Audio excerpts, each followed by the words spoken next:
Yes, students. Today we discuss very important chapter, that is 4.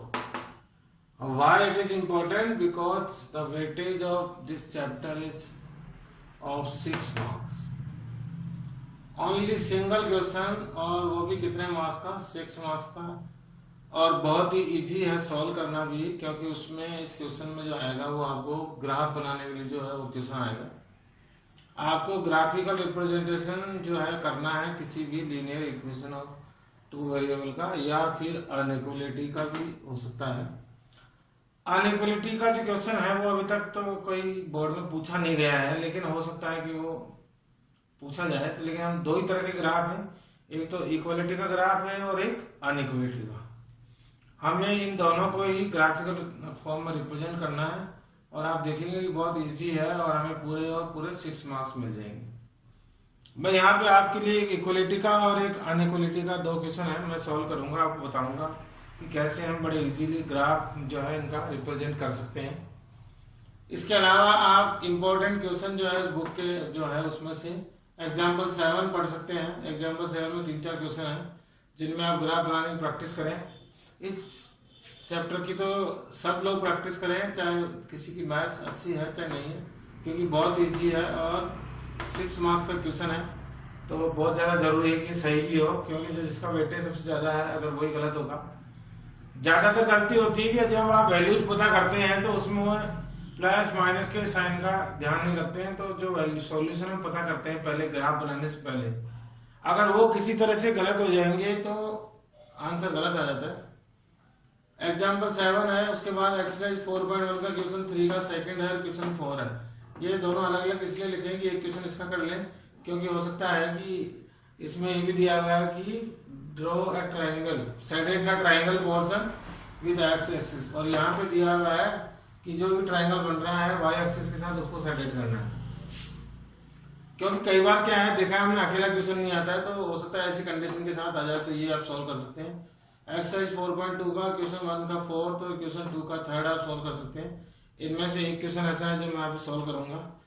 उसके अलावा miscellaneous exercise का question 8, 9, 10 और 11। आप अगर इन सबको भी छोड़ दें और क्वेश्चन 8, 9, 10, 11 करें तो भी आपकी पूरे चैप्टर की प्रैक्टिस हो जाएगी। इतना बड़ा चैप्टर है, लेकिन आप देखिए 4 क्वेश्चन प्रैक्टिस करें हम तो पूरे चैप्टर की प्रैक्टिस हो जाती है।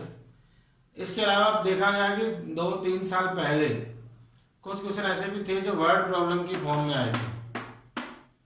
तो यहाँ पे मैंने कुछ प्रैक्टिस के लिए आपको वर्ड प्रॉब्लम के क्वेश्चन भी लिखे हैं। वर्ड प्रॉब्लम का मतलब है कि आप पहले वर्ड प्रॉब्लम जो बहुत इजी है, यहाँ पे इरेजर की जो कॉस्ट है उसको x अज्यूम कर लेंगे, पेंसिल की कॉस्ट को y, यहाँ पे एप्पल की कॉस्ट को x और ऑरेंज की कॉस्ट को y। तो आप देखिए कि इनकी जो बहुत ही इजी फॉर्म है वर्ड प्रॉब्लम की, उससे 2 इक्वेशन बन जाएगी। तो यहाँ पे लिखा हुआ है formulate this problem algebraically. Algebraically मतलब पहले आपको इस फॉर्म में इनको कन्वर्ट करना है, एंड सॉल्व इट ग्राफिकली, और उसके बाद ग्राफ सॉल्व करना है। ग्राफ से इनकी हमें वैल्यूज बतानी है, तो इसलिए मैंने ये प्रैक्टिस के लिए लिखे हैं आपको। अभी हम सॉल्व करते हैं क्वेश्चन नंबर 1 जो मैंने यहाँ पे लिखा है। सबसे पहले तो जरूरी है कि हम उससे सॉल्यूशन पता कर लें एक्स और वाई की। तो मैं यहाँ पे लिख रहा हूँ फ्रॉम इक्वेशन 1। इक्वेशन 1 जो है वो है x plus y equal to 3। अब यहां से y इक्वल टू मैं लिख सकता हूं 3 माइनस एक्स। यहां से x की वैल्यू पता कर सकते हैं और y की भी, y इक्वल टू भी लिख सकते हैं और x इक्वल टू भी। आपको फर्स्ट स्टेप में क्या करना है, इनको इन टर्म्स ऑफ x और in terms of y change करना है, जैसे कि मैंने चेंज किया इन टर्म्स ऑफ y। अब इससे क्या होगा, x की वैल्यू रखते जाओ, if x is equal to 0 तो y इज इक्वल टू क्या हो जाएगा, 3 minus 0 equal to 3। If I put x is equal to 1 तो y इज इक्वल टू हो जाएगा 3 माइनस 1 इज इक्वल टू 2। बड़े आराम से x की 2 वैल्यूज और y की 2 वैल्यूज आ गई है, और उनसे हम एक बॉक्स बना के उसमें x और y की वैल्यू जो है वो पुट कर देंगे, जिसको हम यूज करेंगे बाद में ग्राफ बनाने के लिए। x की वैल्यू 0 तो y की वैल्यू क्या आई है 3, x की वैल्यू 0 है तो y की वैल्यू 3 आई है, x की वैल्यू 1 है तो y की वैल्यू क्या आई है 2। अब हम सॉल्व करेंगे इक्वेशन 2 को। इक्वेशन 2 है 2x minus 3y equal to 4, sorry 3x minus 2y equal to 4, ये इक्वेशन 2 है। अब मैं आपको बताऊं, इसको y के टर्म्स में चेंज करेंगे तो आपको प्रॉब्लम आएगी, क्योंकि y का जो कोएफिशिएंट है ऑलरेडी किसमें है, नेगेटिव में। ज्यादातर स्टूडेंट यही गलती करते हैं कि y को इधर रखते हैं। हमें इससे नहीं फर्क पड़ता है कि y को लेफ्ट हैंड में रखना है या x को, हमें फर्क से पड़ता है कि ऐसे नेगेटिव वाले साइन की प्रॉब्लम को हमेशा इग्नोर करना चाहिए। तो मैं यहाँ इसको ऐसे लिख सकता हूँ 3x equal to 4 plus 2y, और मुझे इसको x के टर्म में चेंज करूंगा तो बहुत इजी हो जाएगा, क्योंकि कोई भी नेगेटिव वैल्यू नहीं आ रही है। तो x plus 2y equal to x equal to हो गया 4 प्लस 2y इक्वल टू 3। अब यहाँ पे होगा क्या, मैं y की वैल्यू पुट करूंगा और किसकी वैल्यू आ जाएगी, x की। यहाँ पे मैं x की वैल्यू पुट कर रहा था और किसकी वैल्यू आ गई थी, y की। चलो चेक करते हैं, इफ x इक्वल टू 1, तो आप देखिए sorry y equal to if 1, तो x इक्वल टू हो जाएगा 4 प्लस 2 1 अपॉन 3। तो x की वैल्यू जो है वो कितनी आ जाएगी, आप बताएं। 4 प्लस 2 हो गया 6, 6 अपॉन 3 इक्वल टू 2। x की वैल्यू 2, तो y की वैल्यू आ गई है 1। अब एक और वैल्यू पता कर लें, इफ y इक्वल टू, यहाँ पे ध्यान से वैल्यू रखनी है हमें ऐसी वैल्यू नहीं डालनी है कि जो फ्रैक्शन में हो या फिर डेसिमल में, ये आपको ध्यान रखना है, क्योंकि उनको ग्राफ में पुट करना या रिप्रेजेंट करना बहुत ही मुश्किल होता है। तो यहाँ पे y के लिए ऐसा नंबर सोचें कि आराम से ये प्लस हो जाए और 3 से क्या हो जाए, वो डिवाइड हो जाए। तो आप देखिए y की जगह मैं लिख सकता हूँ 2, y की जगह 2 लिखूंगा तो x इक्वल टू आ जाएगा 4 plus 2 multiply by 2 upon 2। y की वैल्यू 2 है और 2 आ जाएगा, 2 मल्टीप्लाई 2 हो गया, तो 4 प्लस 4 अपॉन 2 मतलब 8 अपॉन 2 इक्वल टू 4। y की वैल्यू 2 रखने पर x की वैल्यू आ गई है 4। यहाँ पे इसका भी जो है आप एक टेबल बना के इन वैल्यूज को यहाँ पे पुट कर दीजिए, x और y। अब आपको ध्यान रखना है x कौन सा है, तो x की वैल्यू 2 है, कब है, y की वैल्यू 1 है, तो x की वैल्यू रखी है और ये y। x की वैल्यू 4 है तो y की वैल्यू क्या है 2, x की वैल्यू 4 है तो y की वैल्यू है 2। बहुत इजी है, ऐसे मिनिमम 2 और मैक्सिमम 3 सॉल्यूशंस पता करके आप यहाँ से जो वैल्यूज हैं उनको टेबल में पुट कर दीजिए, और उसके बाद ये आप देखिए कैसे हम वैल्यूज पता करते हैं, आपने सीखा होगा। उसके बाद कार्टेशियन प्लेन में जो आपको एग्जाम में जो भी ग्राफ पेपर मिलेगा, वहां पे 2 लाइंस मिडल में ड्रॉ करिए, एक एक्स एक्सिस की और एक वाई एक्सिस की, दोनों के एक दूसरे के परपेंडिकुलर। और उसके बाद ये पॉजिटिव एक्सिस है तो यहाँ पे मार्क कर दीजिए पॉजिटिव 1 2 3 4, इधर नेगेटिव 1 2 3 4 5, इधर पॉजिटिव 1 2 3 4 5, इधर नेगेटिव 1 2 3 4 5। और बस फर्स्ट वैल्यू जो है वो 0 और 3, ये 0 यहाँ पे होता है ओरिजिन पे, तो 0 और 3 तो ये यहाँ पे हो गया। उसके बाद है 1 और 2, ये 1 और ये 2, तो यहाँ पे एक पॉइंट आ गया। ये जो फर्स्ट इक्वेशन के पॉइंट थे उनको मिलाते हुए क्या ड्रॉ कर देनी है, एक स्ट्रेट लाइन। और क्या क्या काम करना है वो सब बता रहा हूँ मैं आपको। यहाँ पे जो है आपको लिखना है 0 और 3, ये जो पॉइंट है वो किसका है, 0 और 3 का। ये जो पॉइंट है वो किसका है, 1 और 2 का। दूसरा आपको क्या करना है, ये भी बताना है कि ये जो पॉइंट के साथ जो लाइन ड्रॉ हुई है हमारी, वो कौन सी इक्वेशन की है, वो है x plus y equal to 3। ये भी आपको उसके बाद आपको क्या करना है, x इक्वल टू 2 और y इक्वल टू 1 पुट करना है। ये दूसरे इक्वेशन पे आ जाना है, x वैल्यू 2 है, y की वैल्यू 1 है, x की वैल्यू 2 और y की वैल्यू 1, तो ये यहाँ आ गया। हाँ, और 4 और 2, तो 1 2 3 4 और 2, ये 4 और 2 आ गया। यहाँ से आप इसको मिलाते हुए लाइन ड्रॉ कर दीजिए। आप देख रहे हैं कि ये वैल्यू, ये जो ग्राफ है वो यहाँ पे एक दूसरे को क्या कर रहा है, इंटरसेक्ट। और ये जो वैल्यू है वो हमारी है 2 और 1, जहाँ पे इंटरसेक्ट कर रहा है उसको हम मार्क करिए। यहाँ पे 2 और 1 था और यहाँ पे क्या था, 4 और 2, इनको मार्क करना है।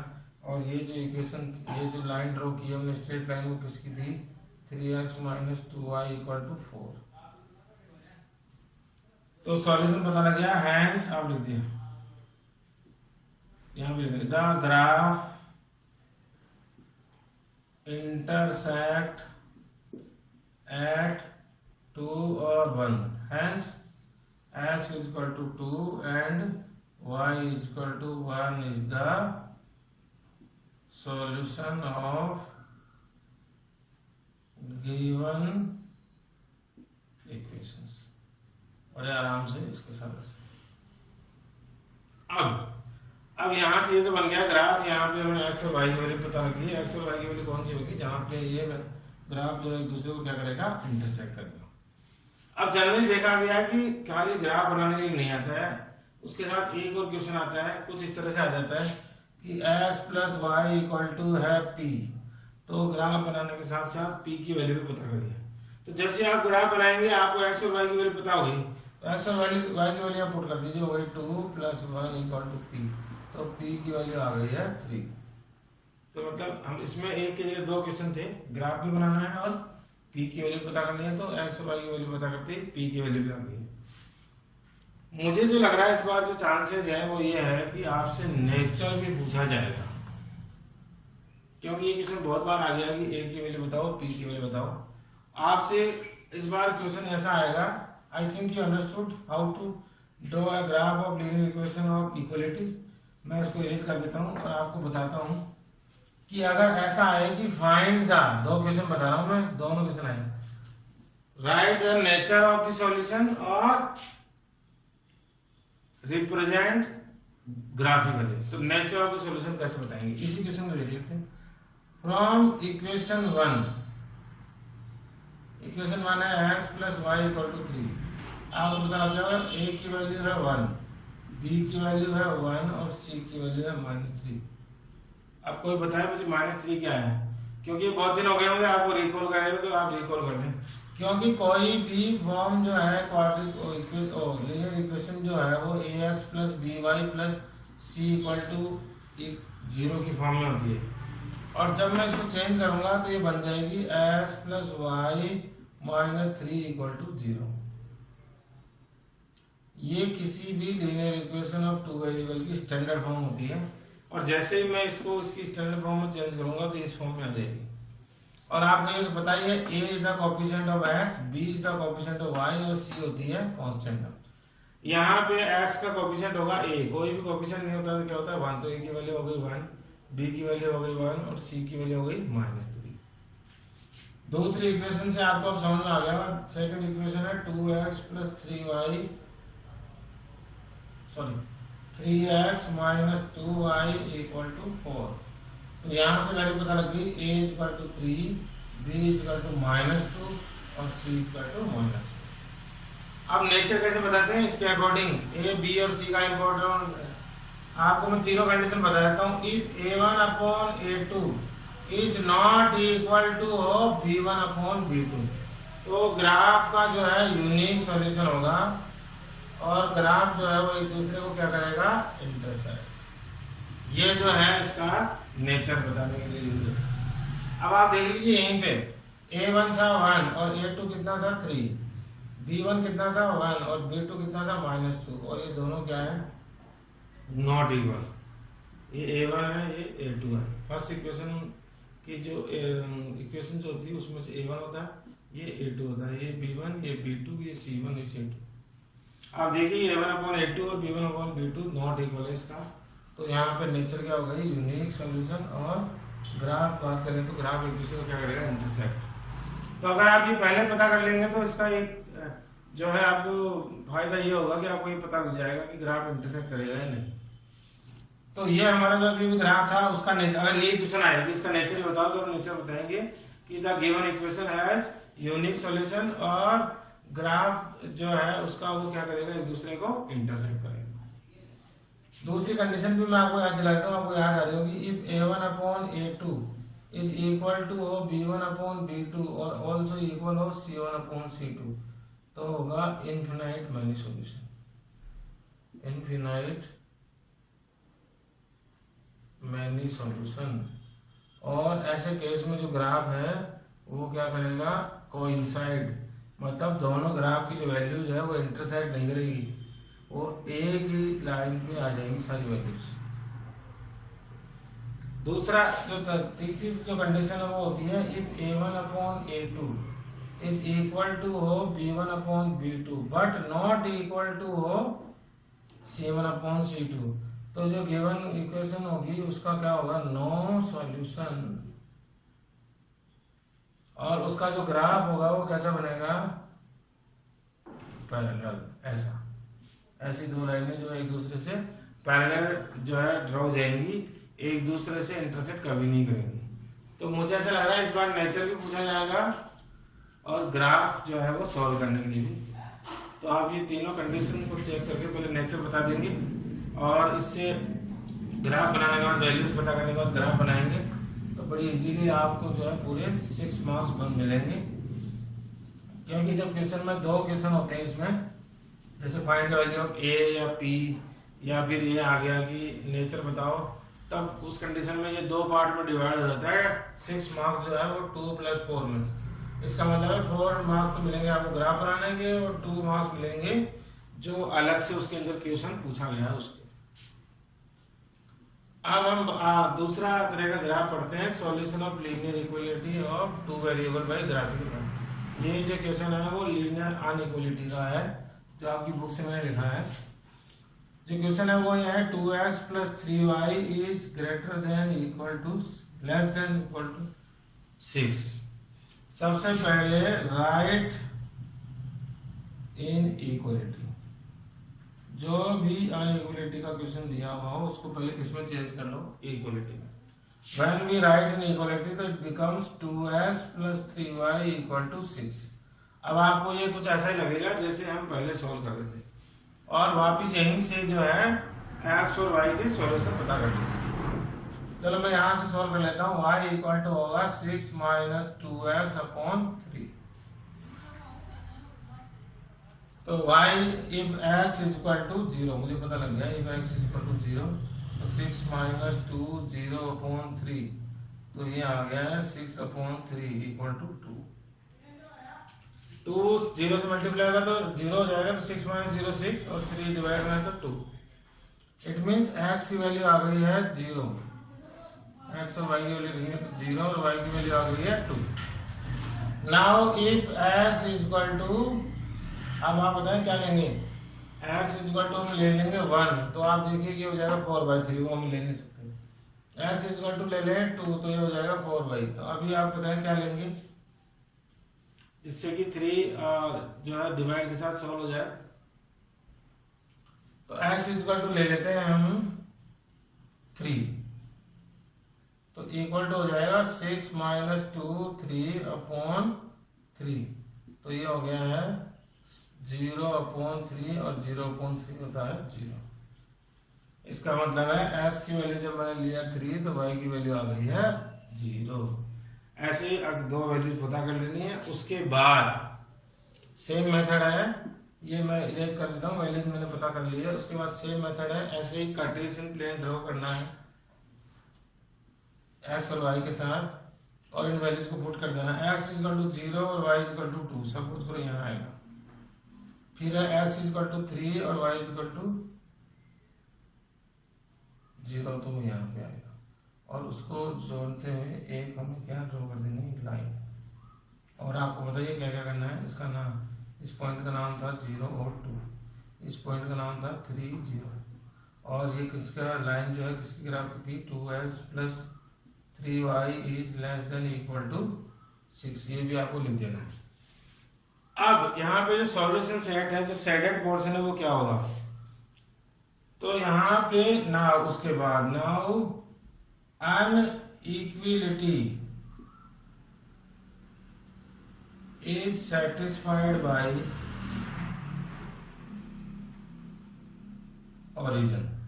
जो अनइक्वालिटी है वो उसको चेक करेंगे हम कि ओरिजिन के साथ सेटिस्फाइड है या नहीं। अगर ट्रू होगी तो जो ग्राफ का जो शेडेड पोर्शन होगा वो टुवर्ड्स किधर होगा, ओरिजिन, ये ओरिजिन।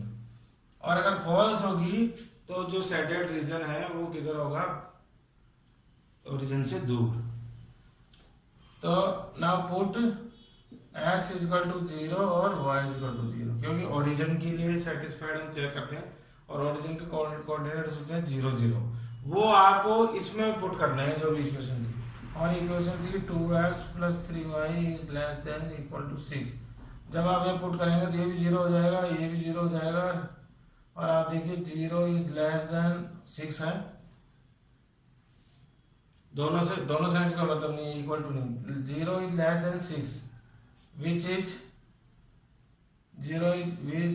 true।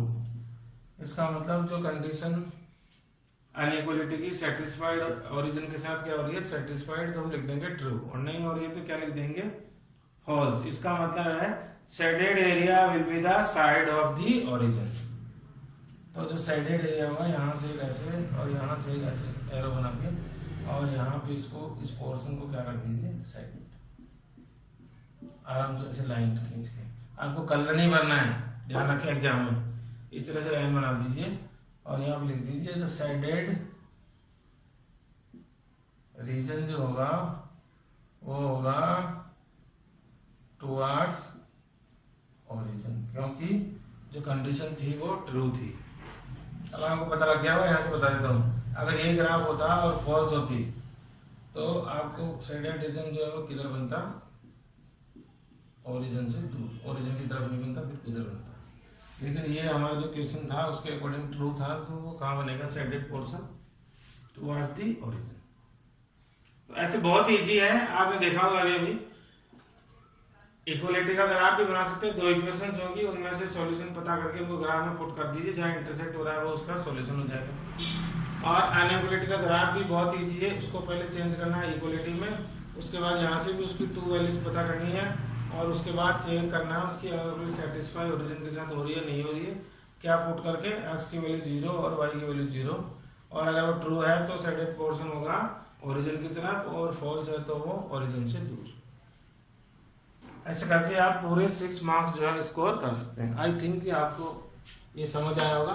तो बाकी आप जो है प्रैक्टिस में ये सारे क्वेश्चन करें, ये दोनों क्वेश्चन भी कर लें, और तो कोई सा भी क्वेश्चन आएगा मैंने आपको एक्सप्लेन किया है, वो सॉल्यूशन की जो नेचर है उसकी भी आप थोड़ा सा देख लें वापस प्रैक्टिस करके, तो इस तरह से आप पूरे 6 मार्क्स स्कोर कर पाएंगे। फिर भी कोई प्रॉब्लम है तो मैंने बताया आपको, you can contact to me. Video आप जो है सारे अपलोड हो रहे हैं यूट्यूब पे, मेरा जो चैनल है सेटी क्लासेस, वहां से इनको देखते रहें और क्वेश्चन सॉल्व करते रहें और रिवीजन करते रहें। Best of luck, thank you.